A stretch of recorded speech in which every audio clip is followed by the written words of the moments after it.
We are on the record. So, how are you doing today? Well, I know today is going to be a very long day because I have a paper due tomorrow.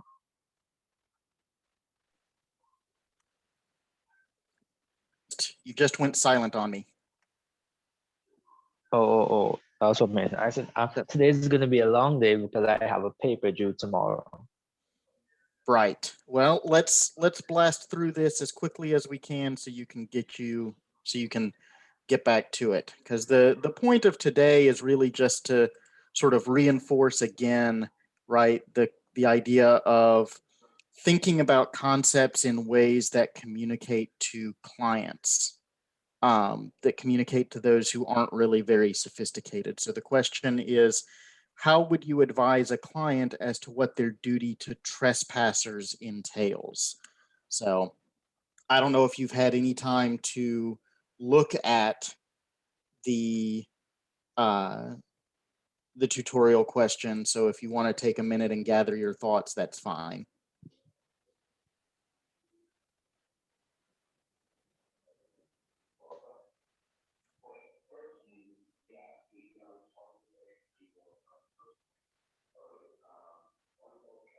I'm just relocating where I am right now. Yes, I Sure. looked at the question. Mhm. Yes, I would have looked at the question and I would have gone over the worksheet with regards to trespassers. Right.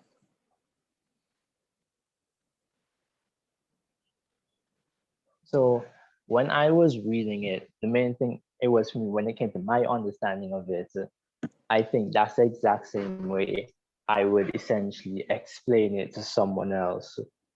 And that would be with regards to the duty of common humanity.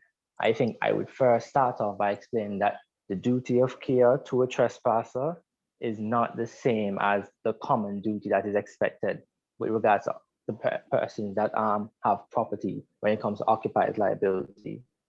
So it would be a situation where I would explain in the sense that your duty that is owed to a trespasser is already below the common duty owed. So I think that's really what would be my starting point. And then I would essentially go into the things that really affect that duty, such as how likely the harm is, and whether or not the trespasser is a child, and things along those lines. So what would you do when your client kind of looks at you and goes, "What's a duty of care?"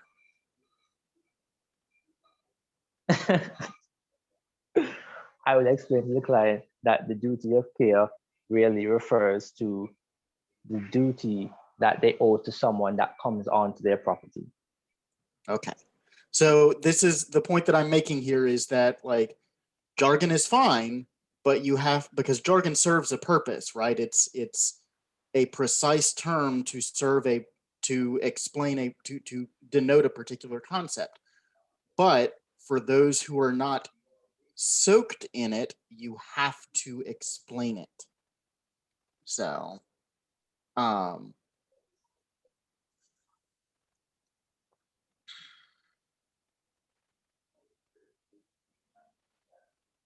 so this is all well and good.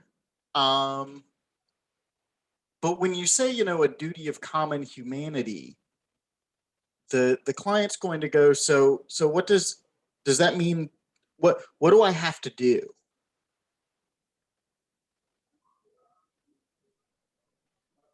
To which I would then respond to the client that you simply have to ensure that there is no harm that is caused to a trespasser that comes onto your property by yourself, or whereas you're reckless at, whether or not you should have known that about the presence of the trespasser on your property.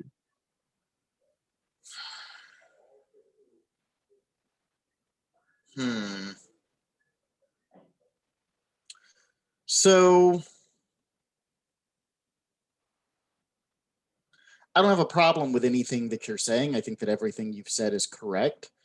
I think that there is more that needs to be said, right? It seems to me that the duty of common humanity I think that you're right to sort of break out the child trespasser and say, look, children are owed a different duty, but unless you know or have reason to suspect that children are coming onto your property, we're not going to talk about that, right?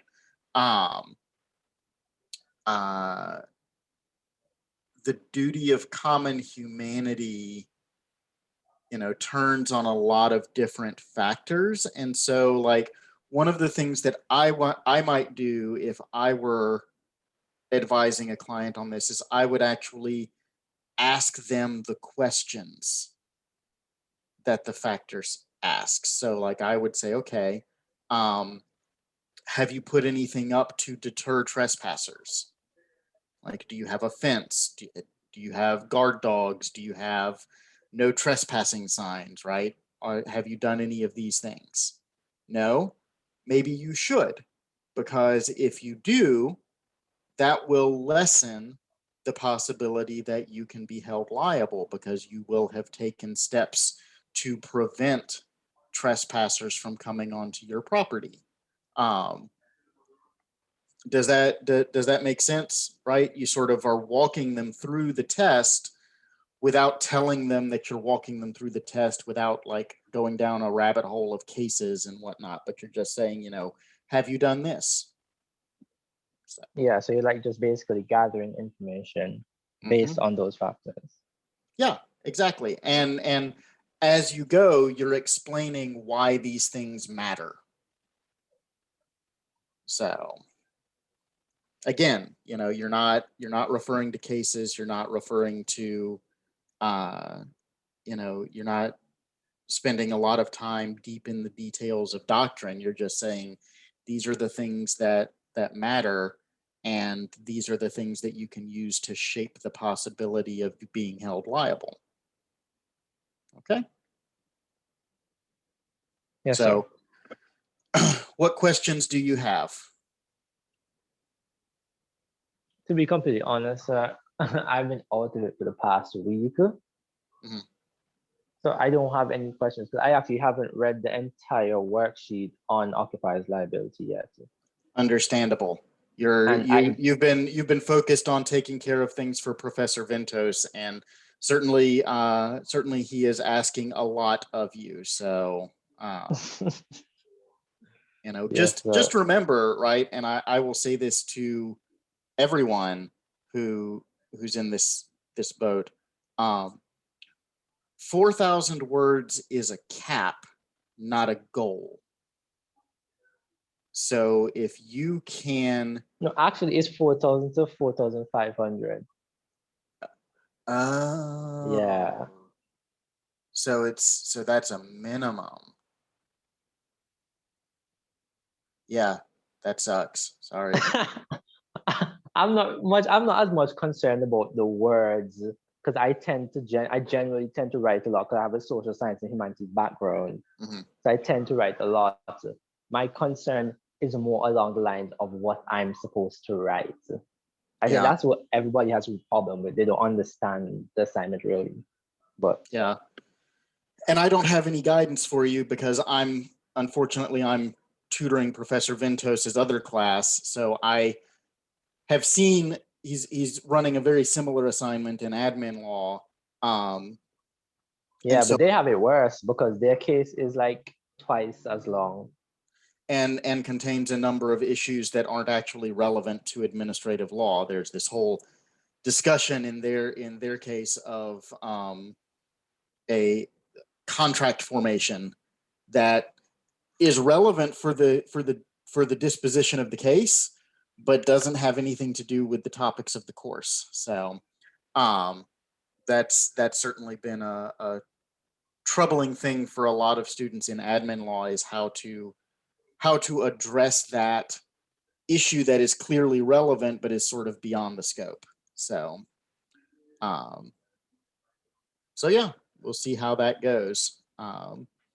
But anyway, if you don't have any questions about torts or anything else that you want me to help you with, then I'm going to let you go. I'm going to let you take this time to continue working on your assignment for Professor Ventos. Okay. Okay, no problem, sir. All right. So take care, and I will see you tomorrow. So, bye.